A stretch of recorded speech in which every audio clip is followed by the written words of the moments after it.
Hello কমার্সিয়ানরা, তোমরা সবাই কেমন আছো? আশা করছি সবাই ভালোই আছো। আর অলরেডি কিন্তু আমাদের সামনে কিন্তু ডিউর এক্সাম অ্যান্ড বিভিন্ন বিশ্ববিদ্যালয়ের এক্সাম কিন্তু ঘনিয়ে আসছে, তাই না? আর সেক্ষেত্রে আমাদের কমার্সিয়ান বন্ধুরা যারা এডমিশন ফেজে আছো তাদের কিন্তু টেনশনের মাত্রা চরম।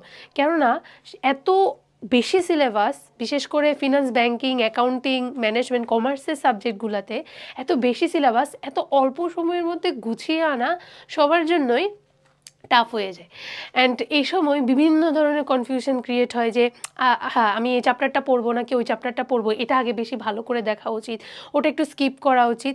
এই ধরনের নানা কোয়েশ্চেনগুলো হচ্ছে তোমাদের মনে ঘুরপাক খেতে থাকে অ্যান্ড তোমরা যত পরীক্ষার দিন ঘনিয়ে আসে তত বেশি তোমরা কনফিউজড হয়ে যাও। বুঝতে পারছো? তো এই জন্য আজকে তোমাদের জন্য আমি এমন একটি গাইডলাইন নিয়ে এসেছি, আশা করছি তোমাদের প্রত্যেকটা কমার্সিয়ানরা যারা এডমিশন টাইম ফেস করছো তাদের জন্য হেল্পফুল হবে। আর টপিকটা কি? টপিকটা হচ্ছে আমাদের সবচেয়ে ভীতির জায়গা, আমাদের সবচেয়ে যেখানে সবচেয়ে বেশি ভয় লাগে। কেননা আমি অনেকবারই তোমাদেরকে ক্লাসে চলাকালে বলেছি যে ফিনান্স, ব্যাংকিং ও বিমা আমার নিজের জন্য অনেক বেশি ভীতিকর একটা সাবজেক্ট ছিল। আমি সবসময় স্কিপ করার ট্রাই করতাম, ম্যাথ করতাম, দেন হচ্ছে ভুল করে চলে আসতাম। ইভেন একটা টাইমে এই ভীতিটা আমি কিভাবে দূর করেছি সে গল্পটাও দরকার হলে আজকে তোমাদের সাথে আমি গাইডলাইন দেওয়ার সাথে সাথে সেটা শেয়ারও করব।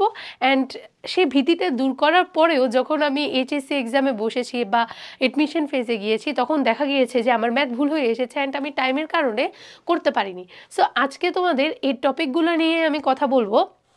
চলো হাবিজাবি কথা একপাশে রেখে শুরু করি যে কিভাবে তোমরা ডিল করবা যখন ডিউ কোয়েশ্চেন ব্যাংক, আমি এখানে ডিউ লিখেছি, শুধুমাত্র ডিউ না, সেটা প্রত্যেকটা ইউনিভার্সিটির জন্যই কিন্তু অ্যাপ্লিকেবল। কিন্তু যেহেতু আমাদের সামনে ডিউর এক্সাম সবার আগে, সেজন্য আমি জাস্ট সেটাকে ফোকাস করে অন্যান্যগুলোকে কভার করার চেষ্টা করব। সো কিভাবে আমরা প্রশ্ন প্যাটার্নে ফিনান্স, ব্যাংকিং ও বিমার কোয়েশ্চেনটা কীরূপভাবে আসে, কিভাবে সাজিয়ে গুছিয়ে থাকে, কোন কোন ধরনের কোয়েশ্চেন বেশি দেয়, সেই জিনিসগুলো নিয়ে আমরা একটু অ্যানালাইসিস করব। ওকে, আচ্ছা, প্রথমে শুরু করি আমার এডমিশন জার্নি নিয়ে। আমি এডমিশন জার্নির আগে এইচএসসি জার্নি নিয়ে আমি ফিনান্স, ব্যাংকিং ও বিমাতে খুবই ভালো ছিলাম। ভয় কাজ করতো, প্রথম পারতাম না, বাট আমি কি করতাম, যা পড়তাম তা গিয়ে টিউটর করতাম, মানে হচ্ছে অন্যজনকে পড়াতাম। তো যার কারণে দেখা যেত কি যে ম্যাথের যে টার্মগুলো ছিল, সূত্রগুলো ছিল, ফর্মুলাগুলো ছিল, এগুলো আমার জন্য মেমোরাইজ করা বা ওগুলো আমার জন্য খুব বেশি ইজি হয়ে যেত। কারণ আমি পারতাম, আমি প্রাইভেট টিউটরের কাছে পড়তাম, দেন গিয়ে আমি অন্য একটা স্টুডেন্টকে যে হয়তো টাকার জন্য পড়তে পারছিল না তাকে আমি হচ্ছে সেগুলো পড়াতাম। সিরিয়াসলি বিশ্বাস করো। অ্যান্ড আমি হচ্ছে পুরো এইচএসসি জার্নিতে এটা করতাম। অ্যান্ড এটাতে আমার বেনিফিট কী হতো, যখন পরের দিন বা ধরো কয়েক মাস পরে স্যার যখন হুট করে সারপ্রাইজ টেস্ট নিত বা রিভিশন নিত, তখন কি করতাম, আমি কখনোই বাঁচতাম না, কেননা আমি ওকে পড়িয়ে এসেছি, আমার ফর্মুলাগুলো মুখস্থ থাকতো। সো এই ধরনের ছোটোখাটো বিষয়গুলো আমি ইউজ করে এইচএসসিতে ফাইন্যান্স এবং ব্যাংকিংয়ে বা এই সাবজেক্টটাতে খুবই ভালো একটা মার্ক নিয়ে আসতে পারতাম। এখন দেখা গিয়েছে কি যে এত বেশিই ভালো ছিলাম, সবাইকে বুঝাতে পারতাম। যখন আমার এইচএসসি এক্সাম এসেছে আমি পরীক্ষার হলে বসে নার্ভাস হয়ে গিয়েছি। সব কিছুই আমার জানা, ম্যাথ সব কিছুই আমি জানি, যা যা কোয়েশ্চেন এসেছে জানি, ভালো কিন্তু অ্যান্সার আমি করেছি অ্যান্ড A+ পেয়েছি। কিন্তু তাও আমার মনে হচ্ছিল যে আমি হয়তো আরও ভালো করতে পারতাম। আমি জিজ্ঞেস করতে পারো যে A+ পাওয়ার পর কী ভালো, তার মানে আমার ওইখানে কিছু কিছু ম্যাথ ভুল হয়েছিল। সো আমি এত ভালো ছিলাম ফাইন্যান্স, ব্যাংকিংয়ে, অ্যান্ড হচ্ছে চেষ্টা করেছিলাম যাতে আমার 90 মার্কস আসে, কিন্তু আমার ম্যাথ ভুল হওয়ার কারণে আমার 90 মার্কস আসেনি।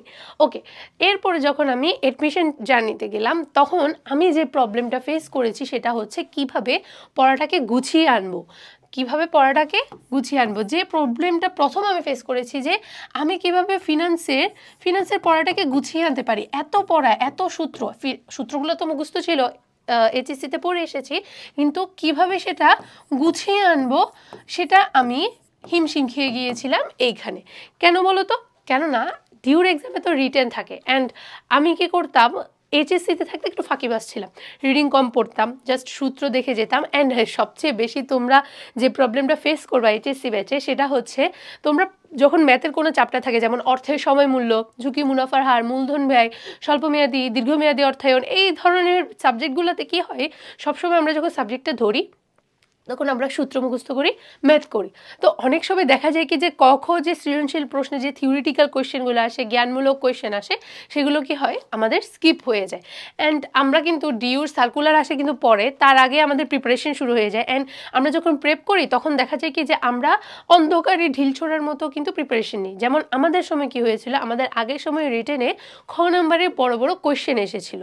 সো ফাইন্যান্স ব্যাংকিং ও বিমাতে আমরা ওইভাবেই প্রিপারেশন নিচ্ছিলাম, কিন্তু দেখা গেল কি যে 1 নাকি 2-3 মাস পরে যখন ডিউর সার্কুলার সাবমিট হয়েছে তখন দেখা গিয়েছে কি যে ফিনান্স ব্যাংকিংয়ে ওরা কি করেছে, এখন খ নাম্বারের কোয়েশ্চেন রাখবে না, ওরা কি করবে তোমার হচ্ছে 1 নংয়ের যে সংক্ষিপ্ত জ্ঞানমূলক কোয়েশ্চেন আছে সেগুলো রেখেছে। সো আমাদের আবার নতুন করে প্রশ্ন প্যাটার্ন চেঞ্জ করে আবার নতুনভাবে হচ্ছে প্রেপ নিতে হয়েছে। সো এই ধরনের প্রবলেমগুলো তো আমরা ফেস করেছি। এখন আমি যে ভুলটা আমি সবচেয়ে বেশি ডিউর এক্সামে করেছি, অ্যান্ড আমি যেটা এখনও আফসোস করি, সেটা হচ্ছে আমি ফিনান্স ব্যাংকিংটাকে গুছিয়ে আনতে পারিনি পড়াটাকে।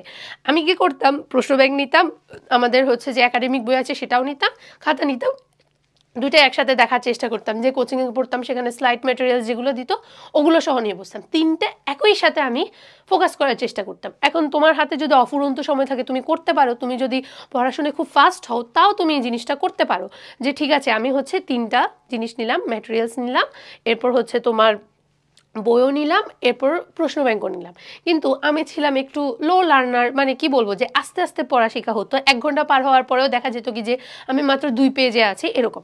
সো আমার কি হতো, এইভাবে ফলো করতে গিয়ে আমার অনেকটা সময় নষ্ট হয়ে গিয়েছিল। তোমরা যদি পারো অসুবিধা নেই, করতে পারো, কিন্তু আমি সাজেশন দিব এডমিশন সময়ে যখন আসবে তুমি শুধু ফিনান্স না যে কোনো সাবজেক্টে তুমি জাস্ট একটা কিছু ফলো করবা, হয় তুমি ম্যাটেরিয়ালস ফলো করবে, সাথে হচ্ছে প্রশ্ন ব্যাংক ফলো করবা, আর নয়তো প্রশ্ন ব্যাংক ফলো করবা। প্রশ্ন ব্যাংকে হচ্ছে আমাদের অনেক ছোটোখাটো কিন্তু সংক্ষিপ্ত প্রশ্ন দিয়ে দেওয়া থাকে।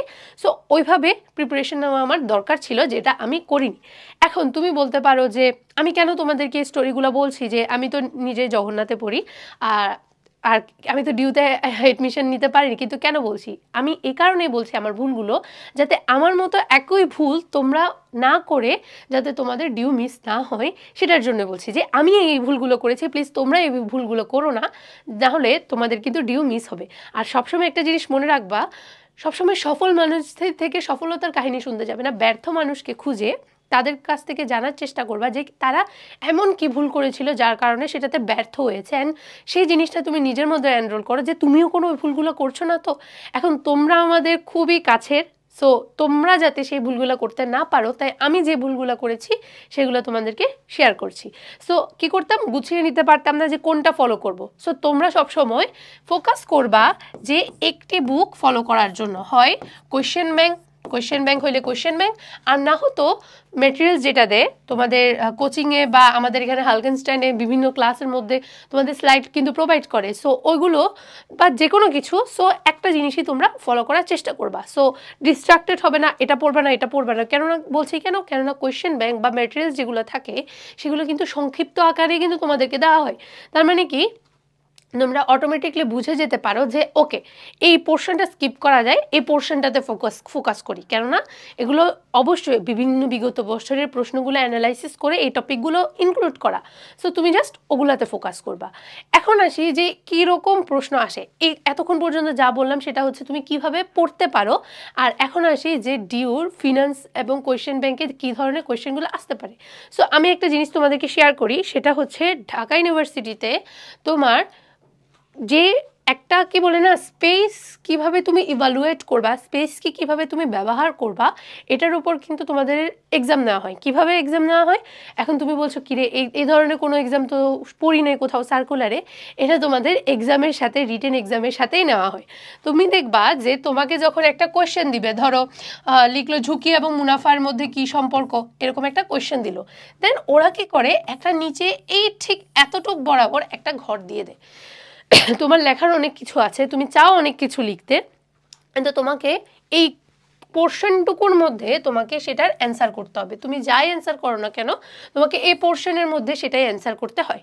সো এই জায়গায় তোমাকে একটা স্পেস ম্যানেজমেন্টের একটা বিষয় তোমাকে কিন্তু অবশ্যই জানতে হবে, যে তুমি কিভাবে কোয়েশ্চেনগুলোর অ্যান্সার করবা। বুঝতে পেরেছো?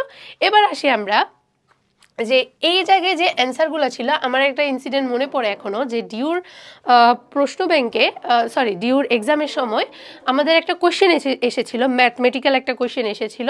সো আমার যদি মনে পড়ে আমি নেক্সট কোনো ক্লাসে বলবো তোমাদের। সো ওই কোয়েশ্চেনটা ছিল কি, যে অনেক বড় একটা ফর্মুলা বের করে আমাদের করতে হতো। এখন আমি কনফিউজড হয়ে গিয়েছি, 1 নম্বরের কোয়েশ্চেন আমি শুধু অ্যান্সার লিখে দিব, অ্যান্সার লিখলে কি আমি নাম্বার পাবো, নাকি আমাকে ফর্মুলাগুলো করে দেখাতে হবে? তো আমি কনফিউজড হয়ে গিয়েছিলাম।